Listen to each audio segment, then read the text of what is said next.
How to merge duplicate contacts on the iPhone 16 series. First, let's go back to the home screen by swiping up at the bottom of the screen. Now from the home screen, open up the Contacts app. Then in Contacts, open up your contacts. Then at the top here, it should show duplicates found. Now in here you can tap on View Duplicates, or you can scroll all the way down to the bottom of the list, and it also shows here 6 duplicates found. So tap on that.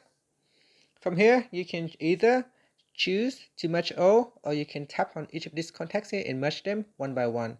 So here in this particular contact, you can review the contact, and if you're happy, you can tap on the merge button, then tap on merge, and this will merge that one particular contact only.